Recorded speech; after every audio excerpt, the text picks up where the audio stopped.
මේ දවස්වල හැමෝම ෆොටෝ ගන්නා නේද කහමල් ළඟ. මොනවාද මේ කහමල්? කහමල් කිව්වට මේ වගේ ඇත්තම නම දන්නවද?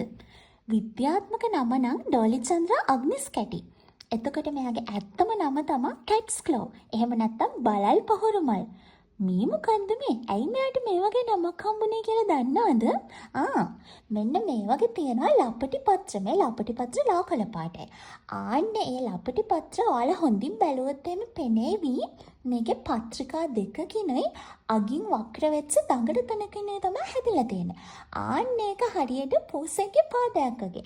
ඒ නිසා තමයි මෙයාලට කැට්ස් ක්ලෝ එහෙම නැත්නම් බලල් පහුරුමල් කියලා කියන්නේ.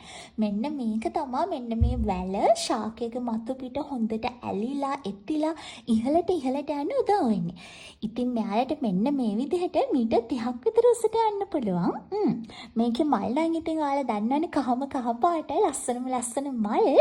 මෙයාලගේ හොඳට වැඩුණු සාමාන්‍ය පත්‍ර නම් තද කළ පාටයි, ලපටි පත්‍ර නම් ලා කළ පාටයි. මෙයාට තියෙනවා තද දුඹුරු පාට මොනවාද කරල් තියෙනවා. ඒකේ සාමාන්‍යයෙන් බීජ 100ක් 200ක් වගේ තියෙනවා කියලා තමයි කියන්නේ. මේකේ ලස්සන විතරක් නෙමෙයිද? නෑ. මේක ගොඩක් ප්‍රයෝජනවත්. ඉතින් ජාන විද්‍යාවේදී සර්පය දෂ්ට කරපුවාම සමේ රෝගවලට අතිසාරේ මැලේරියා වගේ වලට පාවිච්චි කරනවා කියලා කියනවා. ඒ වගේම තමයි මෙයාලගේ කොළ පිළිකානාශක වෙන ත්‍රිපනෝසෝමල් තියනවා කියලාත් කියනවා.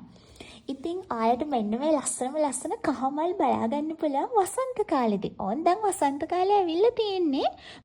ඉතින් මම නම් මෙන්න මේ කහමල් එක ෆොටෝස් ගත්තේ පෙරදෙන යුනිවර්සිටි එකේ.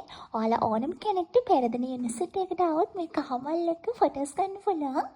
ඉතින් ඔයාලත් මේ කහමල් ගැන තව දන්න දේවලුයි මේ මල් ඔයාලගේ ගෙවල් පැත්තේ හරි කොහේ හරි තියෙනවා නම් තියෙන තැනුයි කමෙන්ට් එකක් දාගෙන යන්න අමතක කරන්න එපා.